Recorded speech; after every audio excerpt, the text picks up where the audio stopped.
बहुत समय पहले कश्मीर नाम का एक सुंदर सा जंगल था, जहाँ एक गरीब रानो चिड़िया अकेले अपने घर में रहती थी। रानो चिड़िया के माता पिता बचपन में ही गुजर गए थे, इसलिए वो घर में अकेले रहती थी। उसे चित्र बनाने का बहुत शौक था। रानो चिड़िया को जहाँ भी खाली जगह मिलती वो चित्र बनाने लगती। वो बहुत ही सुंदर चित्र बनाती थी। कभी कभी तो वो खाली दीवारों पर ही सुंदर चित्र बना देती, जिसे देखकर पक्षी बहुत खुश होते थे। एक दिन वो जंगल में नदी किनारे बैठी थी और वो सोचते हुए अपने आप से कहती है, काश मेरे पास पेंसिल और बुक होती तो मैं कितने सुंदर सुंदर चित्र बनाती। लेकिन मेरे पास तो पेंसिल और बुक खरीदने के लिए पैसे भी नहीं है। मैं तो बहुत गरीब चिड़िया हूँ। कभी कभार तो मुझे भूखा पेट ही सोना पड़ता है। ये कहकर उदास रानो चिड़िया जमीन पर पड़ी लकड़ी से एक आम का चित्र बना रही थी। तभी वहाँ पर एक बूढ़े बाबा आते हैं और रानो चिड़िया से कहते हैं, बेटा, मुझे बहुत प्यास लग रही है। मैं उड़ता उड़ता बहुत थक गया हूँ। अगर तुम्हें कोई परेशानी ना हो तो तुम मुझे पानी लाकर पिला सकती हो। हाँ बाबा, आप परेशान ना हो, मैं अभी आपके लिए नदी से पानी ले आती हूँ। ये कहकर रानो चिड़िया नदी से पानी लेने चली जाती है। थोड़ी देर बाद वो बूढ़े बाबा के लिए पानी ले आती है और उन्हें पानी पिला देती है। बहुत बहुत शुक्रिया बेटा तुम्हारा। तुम एक बहुत अच्छी और नेक दिल चिड़िया मालूम पड़ती हो। तुम यहाँ अकेले इस जंगल में क्या कर रही थी? तभी बूढ़े बाबा की नजर रानो चिड़िया के बनाए हुए आम के चित्र पर पड़ती है। वो उस चित्र को देखकर रानो चिड़िया से कहता है, अरे वाह बेटा, ये आम का चित्र तो बहुत ही अद्भुत है। तुम्हारी चित्रकला तो बहुत अच्छी है। ये आम का चित्र एकदम असली आम जैसा लग रहा है। आपका बहुत बहुत शुक्रिया बाबा जी, जो आपने मेरी चित्रकला की तारीफ करी। अरे बेटा, वैसे तुमसे एक बात पूछूं? तुम ये चित्र पेंसिल से कॉपी पर क्यों नहीं बनाती हो? कॉपी पर चित्र बनाने से तुम्हारे चित्र तुम्हारे पास हिफाजत से रहेंगे, वरना इस तरह जमीनों पर चित्र तो बारिश और हवा की वजह से 2 मिनट में खराब हो जाते हैं। फिर रानो चिड़िया उस बूढ़े पक्षी को अपनी आप बीती सुनाती है। बाबा जी, मैं बहुत गरीब हूँ। बचपन में मेरे माता पिताजी के गुजर जाने के बाद मेरी सारी इच्छाएं अधूरी रह गयी। और तो और नोटबुक पेंसिल खरीदने के लिए पैसे भी नहीं है मेरे पास। इसलिए जब भी मेरा मन करता है मैं खाली जमीन और दीवारों पर चित्र बना देती हूँ। रानो चिड़िया की ये सब बातें सुनकर बूढ़ा पक्षी भावुक हो जाता है। वो रानो चिड़िया से कहता है, बेटा तुम परेशान मत हो। सुनो बेटा, मैं तुम्हें एक पेंसिल देता हूँ। ये कोई मामूली पेंसिल नहीं, बल्कि ये एक जादुई पेंसिल है। तुम इस पेंसिल से जो चित्र बनाओगी वो चित्र असली में परिवर्तित हो जाएगा। और हाँ बेटा, एक बात ध्यान से सुनो, तुम इस पेंसिल को अपने स्वार्थ के लिए उपयोग मत करना, वरना ये पेंसिल जलकर भस्म हो जाएगी। तुम इस पेंसिल से केवल दूसरों की मदद करना और उनकी परेशानियों को दूर करना। ठीक है बाबा जी, मैं समझ गई। आप परेशान मत हो, जैसा आपने कहा मैं वैसा ही करूँगी। ये सुनकर वो बूढ़ा वहाँ से चला जाता है। फिर रानो चिड़िया उस जादुई पेंसिल से जमीन पर एक चित्र बनाने लगती है। कुछ ही मिनटों में वो चित्र बाहर निकल आता है। अरे वाह, ये तो चमत्कार हो गया। ये तो सच में जादुई पेंसिल है। अब मैं चित्र बनाकर जंगल में रहने वाले पक्षियों की मदद करूँगी। ये कहकर रानो चिड़िया वहाँ से जाने लगती है। तभी उसे रास्ते में एक किसान चिढ़ा दिखाई देता है। वो सामान ढोकर ले जा रहा था। अरे किसान काका रुकिए, ऐसे आप बोरे को उठाकर मत ले जाओ। रुको, मैं तुम्हें एक बैलगाड़ी बनाकर देती हूँ। फिर रानो चिड़िया बैलगाड़ी का चित्र बनाती है। लो, बन गई आपकी बैलगाड़ी। आज से आप रोजाना अपना सारा सामान इसी में ढोना। बहुत बहुत शुक्रिया रानो बेटा। फिर इस तरह रानो चिड़िया जंगल में रहने वाले सभी पक्षियों की मदद करती है। सब कुछ ठीक चल रहा था, पर अचानक एक दिन जंगल में तेज बारिश शुरू हो जाती है, जिसकी वजह से सब पक्षियों के घर बारिश के पानी में बह जाते हैं। अब सब पक्षी बेघर हो जाते हैं और भूख से तड़पने लगते हैं। उन सब पक्षियों को इस तरह परेशान देखकर रानो चिड़िया को बहुत बुरा लगता है। हे भगवान, ये सब क्या हो गया? हमारा हंसता खेलता जंगल बर्बाद हो गया। सब पक्षी बेघर हो गए। मुझे तो कुछ भी समझ में नहीं आ रहा है। मैं इन सब पक्षियों की मदद कैसे करूं? तभी रानो चिड़िया को अपनी जादुई पेंसिल का ख्याल आता है। अरे हाँ, याद आया, मेरे पास जादुई पेंसिल है। क्यों ना मैं उस जंगल के सभी पक्षियों के लिए जामुन का घर बनाऊं। ये कहकर रानो चिड़िया उस जादुई पेंसिल से बहुत सारे जामुन के घर के चित्र बनाती है। कुछ ही मिनटों में वहाँ बहुत सारे जामुन के घर प्रकट हो जाते हैं।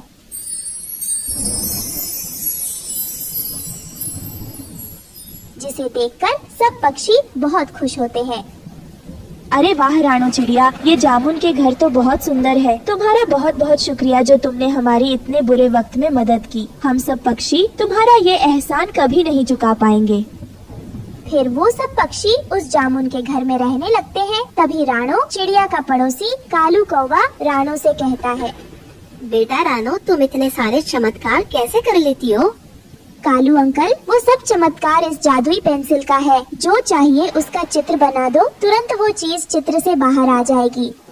अच्छा रानो, ठीक है बेटा, जल्दी से अपने घर में जाकर सो जाओ क्योंकि रात भी होने वाली है। और हाँ, दरवाजा खिड़की अच्छे से बंद करना। फिर रानो चिड़िया अपने घर चली जाती है और कौवा अपने मन ही मन कहता है, इस बेवकूफ रानो चिड़िया ने तो सीधा सीधा बता दिया। अब तो वो पेंसिल मैं चुरा लूंगा। कालू कौवा छुपकर रानो चिड़िया के घर पर जाता है और जादुई पेंसिल चुराकर अपने घर ले आता है। मैं अब चुटकी भर में अमीर हो जाऊंगा। बस मुझे सोने के खजाने का चित्र बनाना है और तुरंत बहुत सारा खजाना बनकर मेरे सामने आ जाएगा। जल्दी जल्दी चित्र बनाता हूँ। यह सोचकर कालू कौवा जादुई पेंसिल से चित्र बनाना शुरू करता है। अब मैं यहाँ बड़ा सा सोने का खजाना बनाता हूँ, यहाँ से यहाँ तक, और इससे यहाँ तक इतना बड़ा बनाना है कि मेरी 7 पुश्तें बैठकर खाएं। इस तरह कालू कौवा कुछ समय में बड़ा सा सोने के खजाने का चित्र बना लेता है। जैसे ही सोने के खजाने का चित्र पूरा बन जाता है, तुरंत जादुई पेंसिल में आग लग जाती है, वो जलने लगती है। उसके साथ साथ कालू कौवा का पंख भी जलने लगता है। अरे बाप रे, ये क्या हो गया? मेरा पूरा पंख जल गया और जादुई पेंसिल भी जल गई। अरे ये क्या हो गया? हे ऊपर वाले, मेरा पूरा पंख जला दिया इस पेंसिल ने। उसके चीखने की आवाज सुनकर रानो चिड़िया वहाँ पर आती है। ये सब आपके साथ इसलिए हुआ क्योंकि बाबा जी ने कहा था, अगर पेंसिल को निजी स्वार्थ के लिए उपयोग करोगे तो यही परिणाम मिलेगा। इसलिए आपको अपनी चोरी का फल प्राप्त हो चुका है। कालू कौवे को अपनी गलती की सजा मिल जाती है। फिर रानो चिड़िया अपने जामुन के घर में खुशी खुशी रहने लगती है। दोस्तों, हमें उम्मीद है कि आपको हमारी कहानी पसंद आई होगी। कृपया कमेंट करके बताएं कि आपको यह कहानी कैसी लगी और वीडियो को लाइक और शेयर करना न भूलें। अगर आप हमारे चैनल पर नए हैं तो सब्सक्राइब जरूर करें। धन्यवाद। माँ, मुझे बचाओ, मुझे सांप ने काट लिया। माँ, मुझे बचाओ, मेरे बहुत दर्द हो रहा है। माँ। कुकू, मेरे बेटे, मैं तुझे कुछ नहीं होने दूंगी, मैं तुझे बचा लूंगी।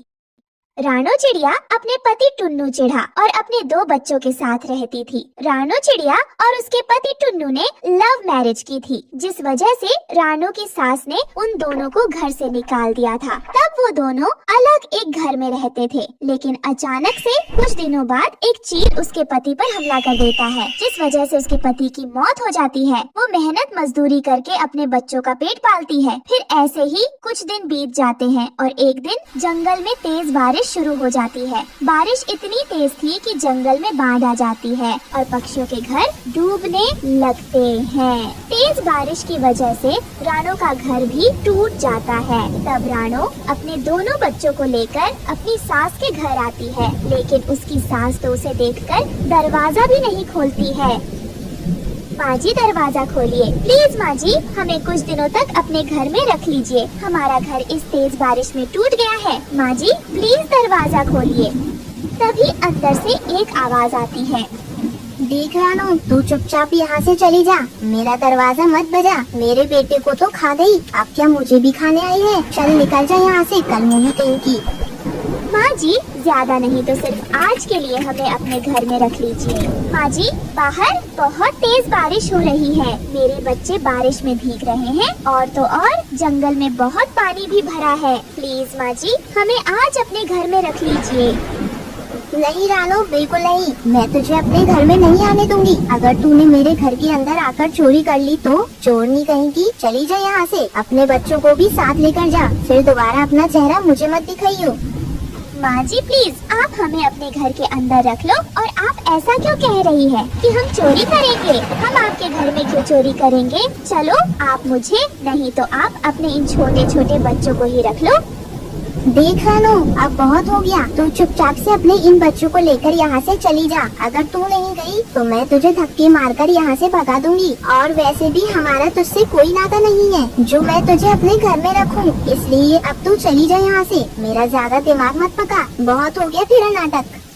रानो चिड़िया अपनी सास से बहुत मिन्नतें करती है, लेकिन उसकी सास पर उसकी बातों का कोई भी असर नहीं पड़ता और वो ना ही उसे और ना ही उसके बच्चों को घर के अंदर बुलाती है। तभी यह सब देखकर उसका छोटा बेटा कहता है, माँ अब हम कहाँ जाएंगे माँ, और हम कहाँ रहेंगे? यहाँ तो कितनी तेज बारिश हो रही है।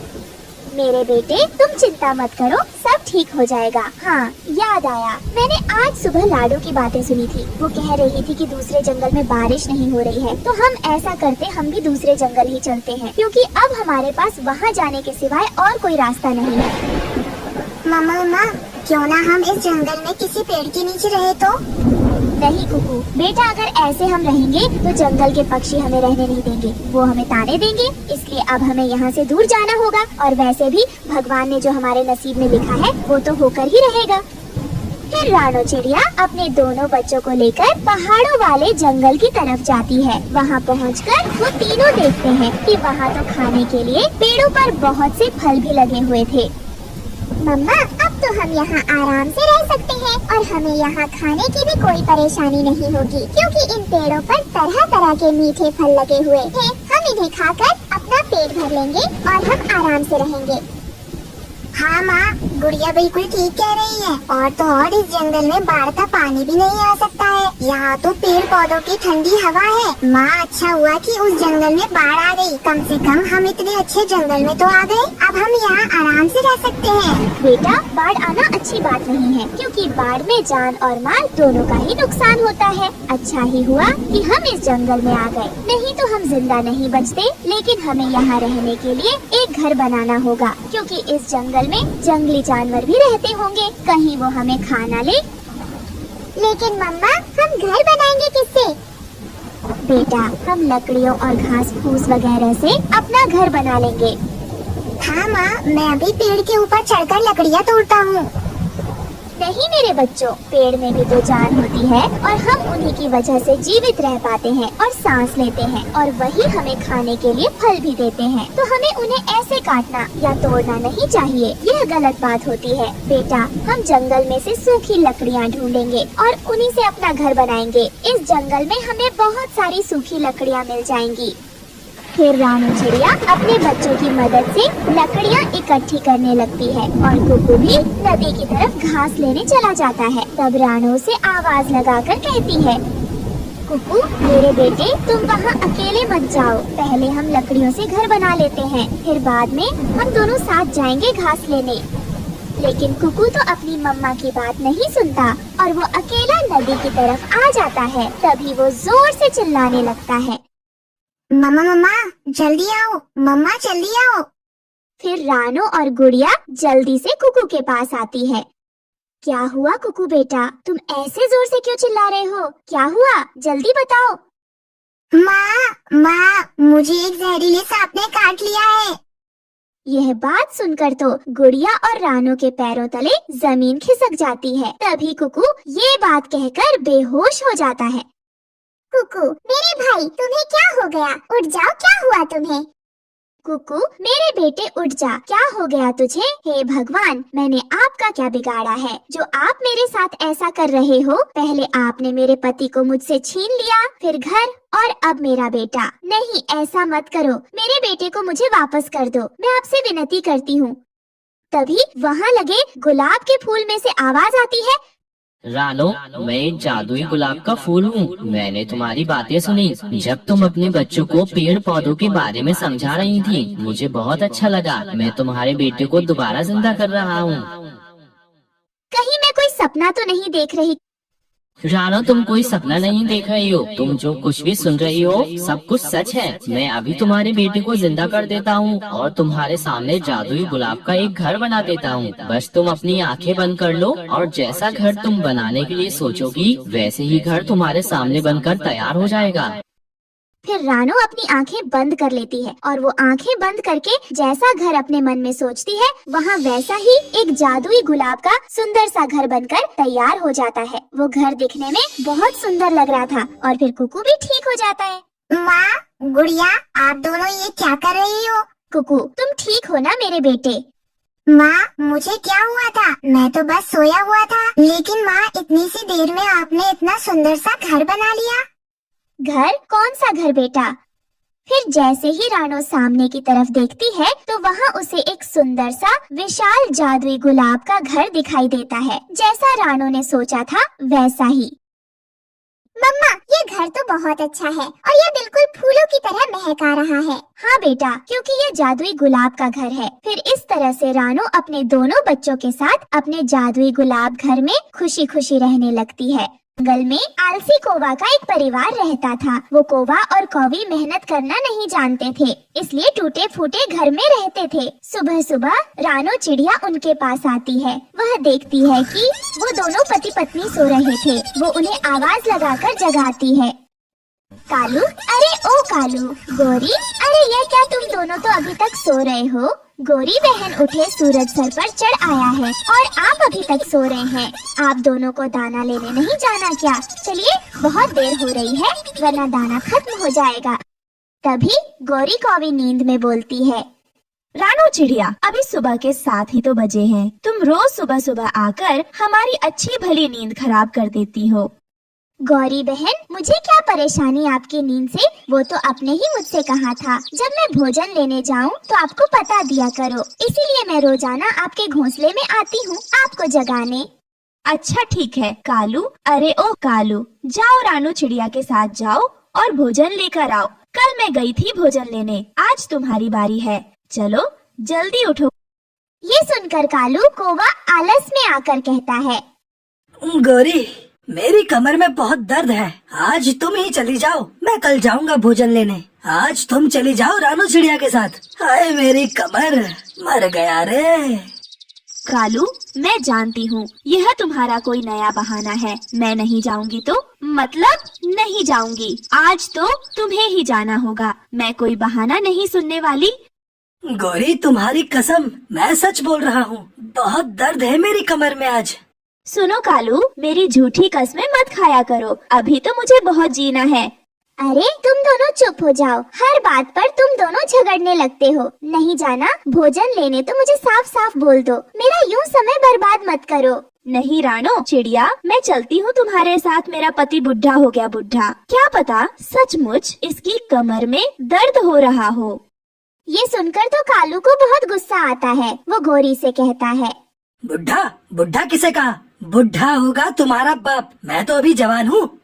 अरे कालू भैया, फिर से झगड़ा मत शुरू कर देना। चुप भी हो जाए आप दोनों। मैं तो आप दोनों के रोज रोज के ड्रामे से तंग आ गई हूँ।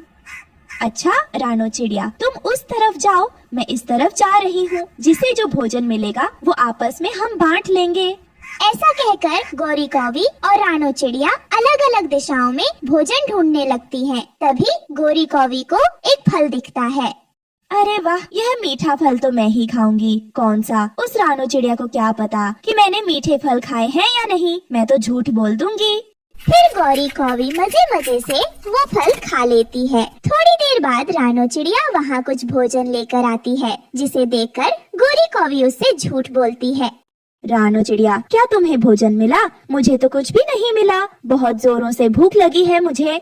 गौरी बहन, मुझे ये अनाज के कुछ दाने मिले हैं। भूख तो मुझे भी लग रही है। पहले हम दोनों आधा आधा भोजन खाकर अपना पेट भर लेते हैं, फिर घर के लिए भोजन ढूंढने जाएंगे। गौरी और रानो चिड़िया दाना खाकर अपना पेट भर लेती हैं। गौरी बहन, हमारा पेट तो भर गया, चलो अब चलते हैं अपने बच्चों के लिए खाना ढूंढने। गौरी और रानो अपने अपने घर के लिए भोजन तलाश करने लगती है। तभी गौरी की नजर एक पेड़ की डाल पर बैठे बूढ़े तोते पक्षी पर पड़ जाती है। वो डाल पर बैठकर अंगूर खा रहा था। रानो चिड़िया, वो देखो तो वो तोते काका पके पके अंगूर खा रहे हैं। चलो चलकर उनसे पूछते हैं उन्हें ये अंगूर कहाँ से मिले। रानो चिड़िया और गौरी उस बूढ़े पक्षी के पास पहुंचती है।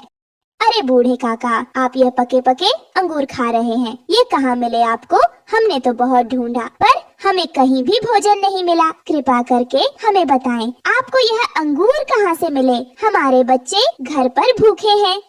ये सुनकर वो बूढ़ा पक्षी उन दोनों से कहता है, यहाँ से कुछ ही दूरी पर एक नदी है, वहीं पर एक सूखा पेड़ है। उस सूखे पेड़ पर अंगूर की बेल लिपटी है, उन्हीं बेलों पर पके पके अंगूर लगे हैं। सुनो चिड़िया, अंगूर की बेल साधारण बेल नहीं है, वो एक जादुई अंगूर की बेल है। अगर लालच करोगे तो कुछ नहीं मिलेगा तुम्हें, ये बात तुम याद रखना।